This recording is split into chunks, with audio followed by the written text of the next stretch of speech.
Onti Dewi, apa sih strategi pembelajaran yang digunakan yang biasanya digunakan oleh sekolah inklusi itu? Nah, kalau di sekolah inklusi, karena kan kita memperhatikan semua jenis anak, kurikulumnya sudah individual gitu ya. Jadi kayak misalnya antigen ngajar 5 orang anak, berarti 5 kurikulum gitu kan. Berarti antigen tahu banget tuh si A ini kebutuhannya apa, si B kebutuhannya apa gitu ya. Nah, artinya antigen tidak bisa berdiri sendiri di situ gitu kan. Antigen tidak bisa hanya sendiri, harus ada kolaborasi dengan misalnya dokter tumbuh kembang anak gitu ya, dengan pemeriksaan psikolog, dengan pemeriksaan psikiater, dengan bantuan program intensif gitu ya, dengan bantuan terapi medis gitu. Jadi ada kolaborasi antara guru dengan sebagai pemegang kurikulum dengan institusi lain. Mungkin ya kalau dulu di Prenspat juga kerjasama dengan institusi lain, tapi sekarang Prenspat udah berdiri sendiri nih untuk intervensi yang dilakukan di sekolahnya.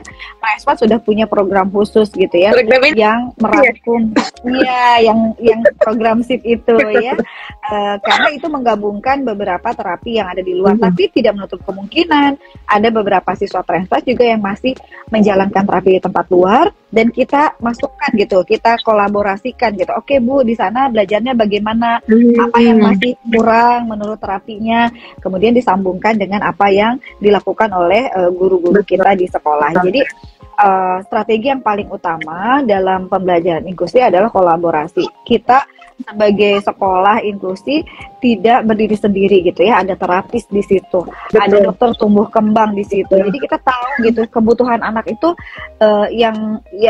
anak ini membutuhkan apa, membutuhkan pertolongan apa gitu. Kayak misalnya kan anak disleksia berbeda dengan kebutuhan anak autis ya kan.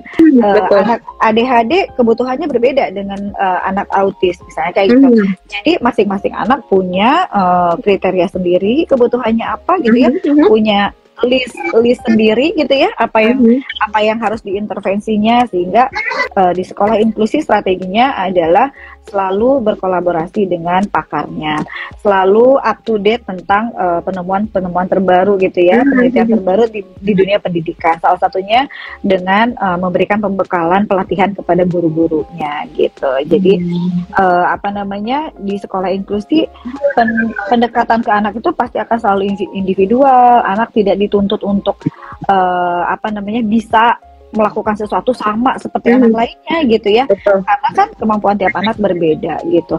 Nah, yang menarik Anti, mungkin yang ingin saya share dari pengalaman Prensma selama 8 tahun ini menerima anak-anak dari sekolah lain kan, misalnya dia TK-nya katanya sekolah inklusi gitu ya, TK inklusi di sekolah lain, kemudian SD-nya mau masuk ke kita nih gitu kan. Ketika daftar di kita selalu nanya, Ibu ini sebelumnya TK-nya inklusi nggak? Oh iya inklusi. Kemudian kita tanya, dikasih pendekatan apa gitu, dikasih intervensi apa yang dilakukan di sekolah sana gitu, sampai mana? Itu rata-rata tidak bisa menjawab Anti. Kalaupun paling jauh ada yang menjawab, oh iya waktu dulu di TK-nya didampingi oleh guru pendamping khusus katanya gitu, GPK ya, guru pendamping khusus gitu. Berarti kalau hanya didampingi oleh guru pendamping khusus, kurikulumnya tidak individual dong, ya kan? Berarti si anak hanya dibantu untuk mengerjakan modul, katakan gitu ya, sama seperti anak lain. Gitu. Padahal mungkin kebutuhan anak pada saat itu bukan itu gitu ya. Jadi pendampingan oleh guru pendamping khusus atau GPK itu tidak selalu menjadi solusi untuk anak-anak berkebutuhan khusus, karena mungkin bukan itu yang diperlukannya gitu ya. Nah, itu yang perlu diperhatikan, dan kolaborasi dengan guru pendamping khusus itu bukan untuk membantu anak sehingga selesai menyelesaikan tugasnya gitu. Guru pendamping khusus itu bukan untuk membantu mengerjakan gitu ya, tapi membantu mengkondisikan, membantu mengarahkan anaknya. Nah, lebih ke arah situ gitu ya. Jadi dalam memilih sekolah mungkin kalau udah diterangkan bahwa oh iya ini sekolah inklusi ini harus ditanya lebih detail lagi nih gitu ya, kurikulumnya bagaimana, ketika pembelajarannya dibantu atau enggak gitu ya. Dikasih intervensi apa istilahnya kan kayak gitu ya.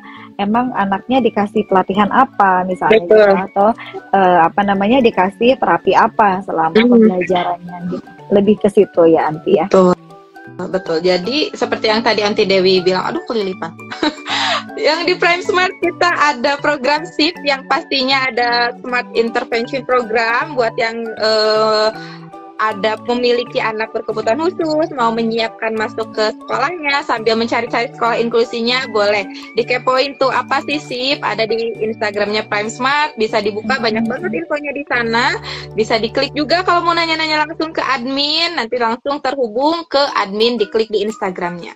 Begitupun dengan sekolah inklusi yang ada di Prime Smart. Sekarang Prime Smart sudah membuka PPDB untuk tahun ajaran yang sekarang, untuk TK dan juga SD-nya, so boleh nih di-share juga infonya mungkin ke kerabatnya, ke temennya.